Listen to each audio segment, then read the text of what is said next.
Hello and welcome back. And recently, I just got my first Gundam. Gundams are essentially just these big, cool robots that are just all the time fighting each other, I feel. Which is kind of the entire point. But I also have model kits, and as you know, I'm very much into that. See, as you may see, I already built him. I was in America when I got these, so yeah. And I also have two more, which I have already built. Those will be videos for later. So, for the first step, I wanted to base these guys and paint them, essentially, was my main thing. So I grabbed some really thin cork and started to build that up on top of these wooden coaster that I got. I have 3 more of these. 2 of them, you'll see what I use this for, hopefully soon. So yeah, I slowly layer them up and just put them into the position that I want them in.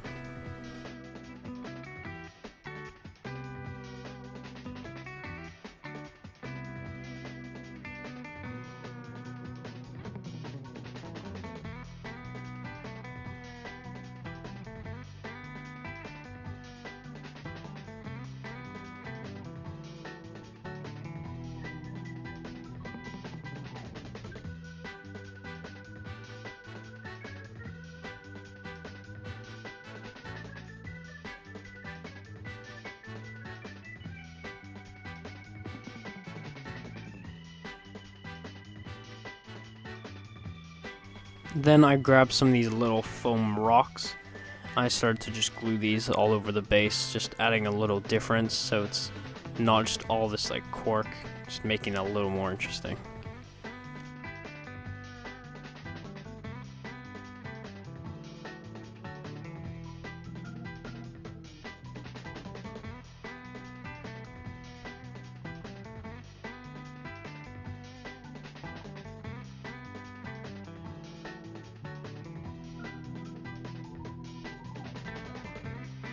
I then grabbed some Vallejo diorama effects and started to just smear this all over the base, just filling in all the gaps, trying to cover all the wood bits, and just kind of blending it all together.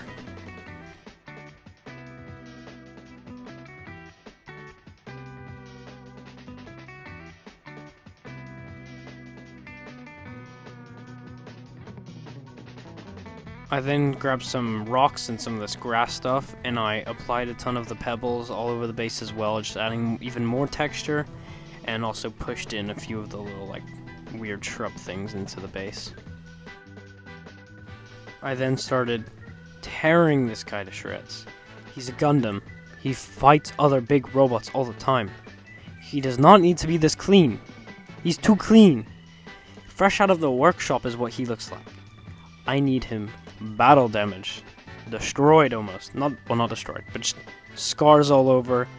A lot of this work kind of gets covered up. I mean, it's not too obvious actually on the model with the way I paint it. So I mean, was this step necessary? Now that I think about it, I don't know. I really don't know, but it seemed good at the time, and I mean, it kind of made interest. Then I grabbed my manual drill and started to drill kind of like bullet holes in a way, except to be kind of like laser rifle gun holes. I mean, do they use real guns? I think they actually do use like big robot machine guns sometimes as well. Yeah, but I just changed the bit size a couple different times and just went all over the model, just adding these little holes, again, for some more texture kind of to the model. And then I grabbed my glue and I glued him into a fixed position, just adding a little more Vallejo diorama effects on the bottom just to incorporate him in with the ground. Yeah, and then I glued him all together, fixing his pose forever so he can never be moved. Ever. And then I decided to use this gun as the one I wanted, because I kind of wanted him like aiming it down sight, like looking at it, kind of looking all badass. And I also chose to grab the like wrecking ball and put it in his other hand, kind of like pushing into the ground. Again, kind of just looking cool. And then it was time for the painting, so I spray painted him black and spray painted white from like where his gunshot's coming from for lighting. Crayola, airbrush. That may sound a little dumb, a little childish even. How could that be used to make a cool effect? I was a little skeptical at first when I got this, but considering how my airbrush just bit the dust and said, nope, I'm not gonna work anymore.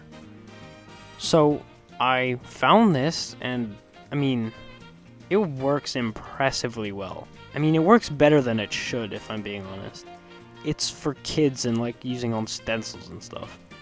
It works surprisingly well. So one downside though, something I've noticed, is it takes like 5 centuries to dry. But apart from that, it's pretty good. After doing all the lighting, I then grabbed this kind of like, it's like browny orange kind of color, and I just put this on all the different panels, leaving a bit of the black on the outside just to kind of look cool. I think it looks cool like that. I used this color because I decided I kind of wanted to look like a kind of ancient mech, as if he was almost made out of stone, kind of just like walking around and whatever, kind of explaining why he's all like in this muddy area.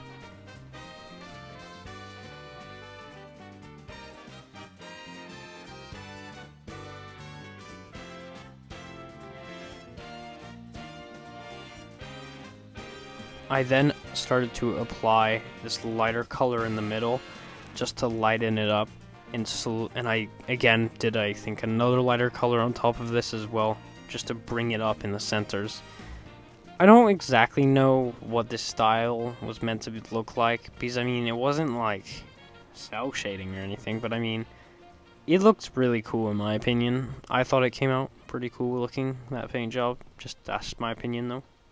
May have a different opinion, and fair enough.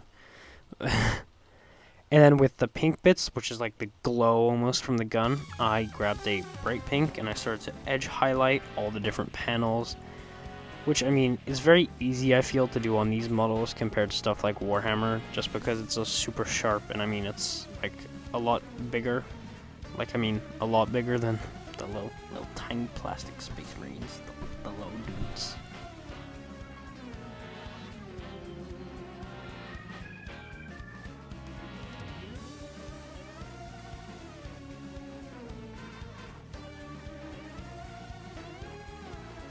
I then farther edge highlighted the model and applied some white to some areas of where I did the edge highlighting with the pink, just not putting it all the way all over every edge, just on some of them.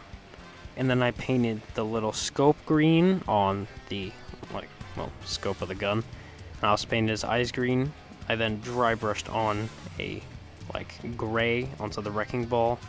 Because currently it was black, so I don't want it to just be like that color. I need to actually look like a fan with the model.